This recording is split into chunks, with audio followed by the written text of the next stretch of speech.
meche todo mi tole mi kuto le wenu egbe yin azan gagbe azan gbango do so sun ome weme yin agbo kwegbe to mi na do yin weme odu asu alo weme odu asio mi na molo jiro akuna babu ni pache nuwe o nuwe wedo je na wiwa mo kan do yin do jiro weme ma odu asu alo weme odu asia pepepe ana pemede amo mi molo jiro egbe si azan gbe o won yin si ho mi anu kunu ehu aso to edesu de na ken ko inu anuwe o mi kan do nu kumlo jiro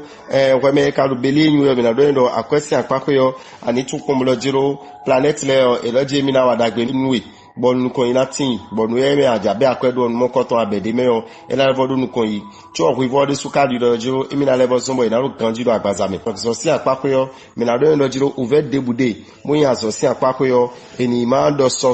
eni blo bi kwi azonpo ndebude be na pacha da so to si apako yo wendi de mokoto si egbe we kwi akalaza we kandego mi mekayin agbo suka meton mi na do mi lo planet yo lo Pluton planet mokoto eloje mi na rin dagbe anu asupa sipo levo kondo ponatino mi tentin amo mi na mo lojo ko mesin pede kana wado egbe si ansan gbe fun mi ni blo dede we me makaudo asu aro ko me wado asia mi na do no planet Saturn elo dido elo jiro dandan me de ala blogbom na mo asubo da lo de amo blogbom na mo asibo da e we na lini to elo egbe si ansan gbe we me kado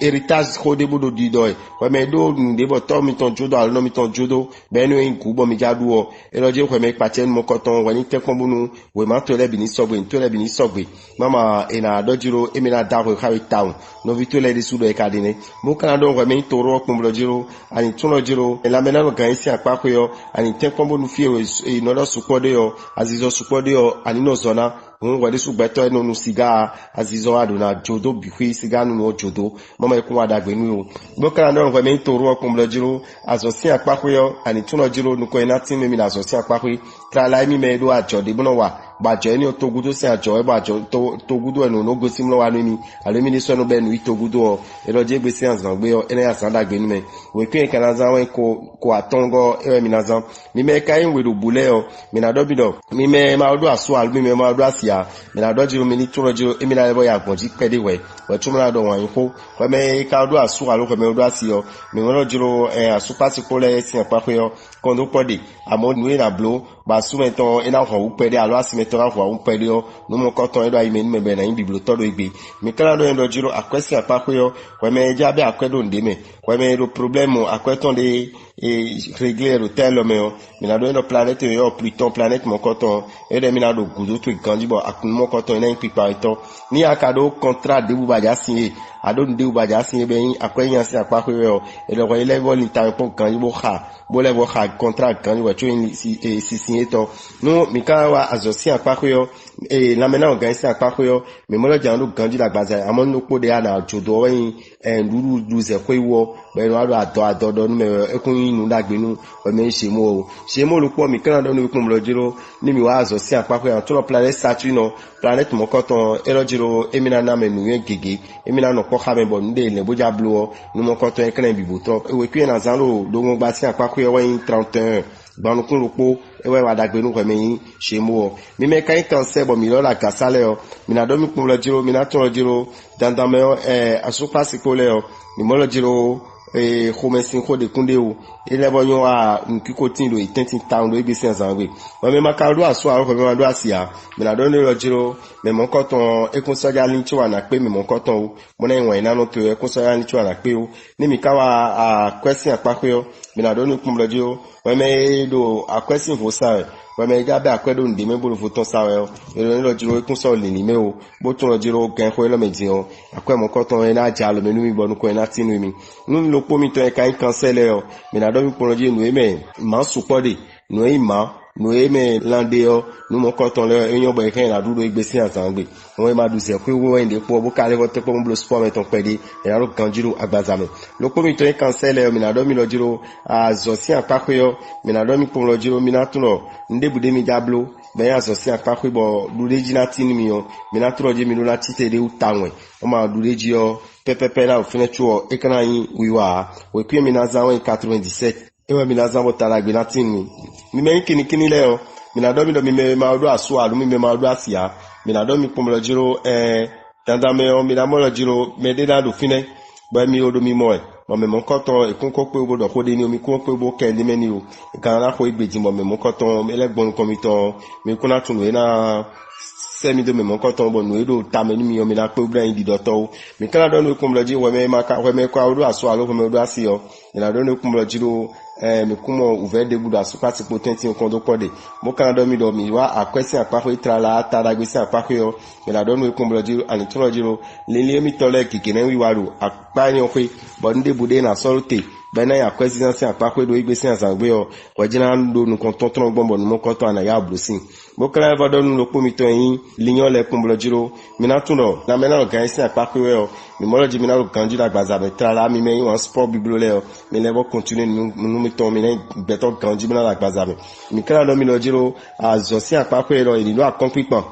te komo da konpipan bo ka tuno jiro nu gige na timo mi na jodo nu gige na timo mi na so srauna ena zo mo don ko na tinu mi na so mi tome wo pi mi kana zanwa wo kin ko aton mi me kan fiege le o mi na do mi kun lojo plane venu so ero dagbe wa nu mi ye trala mi me ko do asu alu mi me do asio mi na mo lojiro me de sise pon ena lebo inu na lebo do tajin mi town bo mi ma oblo igbeji mi kuna ro kanji mi me do asu mi me do asio ne ko me makado asu a ho me do asia mi na do no kun lojiro ani tun lojiro me na ya sunu mi alo me na asin mi o e ko so na ni me tu mi na pipe to amo ani to kun lojiro isu won de suru talagbe na na mere do akwesin apape on eniblo dede no akwesisansin apape ne do e kunyira o amo nu kiko nu e na ho be na se pe o dogun gba ni o kiko din gba na ebe akweto ede rapo me bi fide me o eloja imeton ni rote e kunyira gbe ni me o planet mercury o de so e ka di lojiro e mi na no po kame be ni o ka i pon ni no ka ye me ton e ton kan zo bo khomesin na no wa o khomesin na so ko do mi do igbesi ansan we o mi ni blo dede ha me po mi po la zo ile bo kana do mi ko lojiro la mena no kan isi apako yo mi na to lojo mi do lili debu bo na blon debu na ro kanji da gbaza me o mi ma do ven mi de o bo to lojiro santé avant tout e rodo we kyan kana za 28 mi me imbalance le o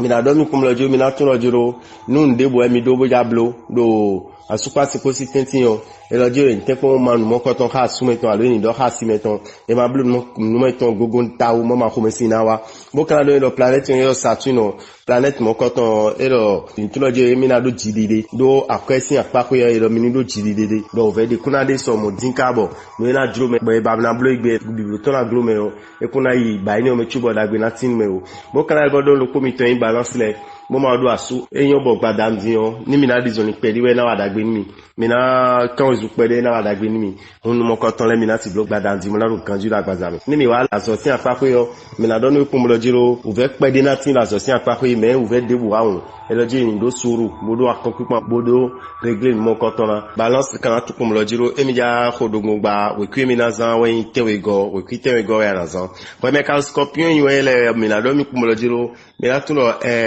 tadameo asupa sikosi apako yo kondo kono na de awajije na de o na khodi do meton khodi do sinu me eno so mo fifa no ko ndome we me maka do asu alo ko me do asia me na do ni kumlo jiro nu mo ko ton e kun so limi me o ben apon ijan we bo pon nu kan jawe o me na asu na alo me na asinu yo e kun so limi me tu ape me mo ko ton o mo kan do ni kumlo jiro ni e ka ndo aje yin akwedebu do hanko e ba ino bankier to e ja yan ko nu yo e lo jiro contrat de ya ja sin we level ha contrat ganji bodo mo je me de me mo ma nu volen we de nu vo e ka contrat mo ko ton do e mo kan e do ni kumlo jiro we me yin scorpion na do no kumlo jiro la mena ga isi apako yo mi kuma uve de bu no ando ganji la gbaza me jogun mo kan do no kumlo jiro nlo pode po e we no ji asosin apako yo ani tun kumlo jiro planet Jupiter planet mo koton e lo ji mi na wa dagbe ni me bo no e le asosin apako yo nu mo koton e na pe blan bibloton me o kin mi kan zambla in tadagbe no 58 mo we kin 58 mi na zambla ko dongungba ni me ka in Sagittaire mi na do mi kumlo jiro mi na tuno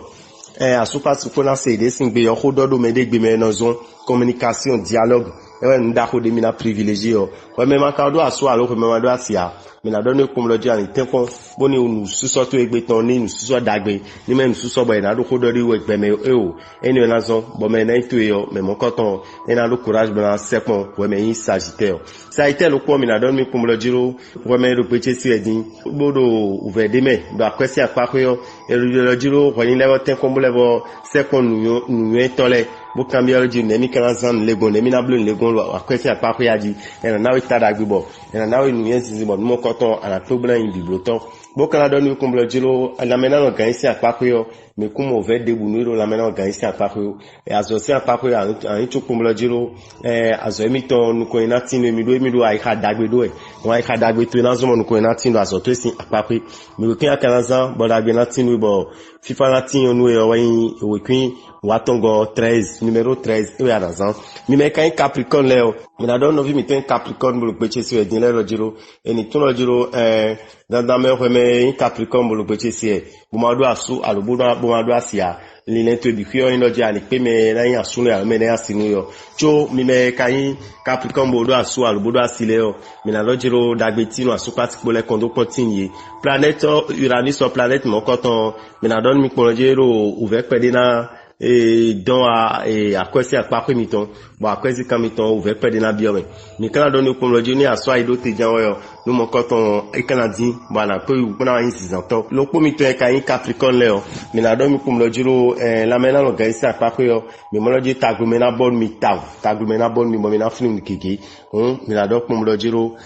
aso to esi akpakwe yo ani tu pon lojo emiti te do mi de o jan boblo formation de mi na blo le yo no mo koton no ko ina leti mi na so mi to sin akpakwe gora o e ma no formation lo poji o we kwen mi kan za 15 mi me kan verso le o mi na do mi verso bodo asu albodo asio mi mo lo jiro dandan me o mi babunu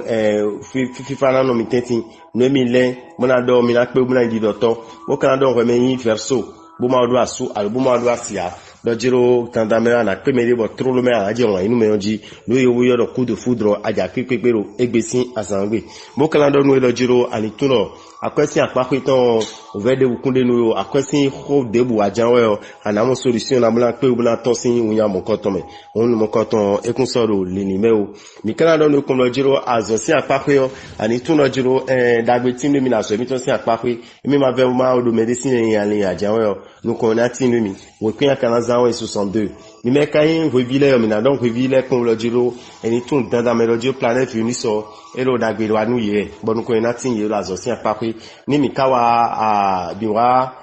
asu me ma do asu alu me ma do asi asin akpakwe yo mi na don mi ko mo lo jiro mi na tun lo jiro mi na do nukundi do me mi na nukundi do me do ekun so ni me tuwo mi na pe me mo koton wo mi kawa akwesin akpakwe yo mi na don lo jiro ndebu debo yin ho debu bo yin akwesin akpakwe jan bo e lo so roni te pombo de mo koton sin egbebo te pomo solution nu ero lele do ile bikwi mo kana don lo jiro la me na no gan sin akpakwe yo nu chiko na supo won igboje pere era yan won gbigboje ni da ko mi lo gbigboje we o mo kana don we pon lo jiro we me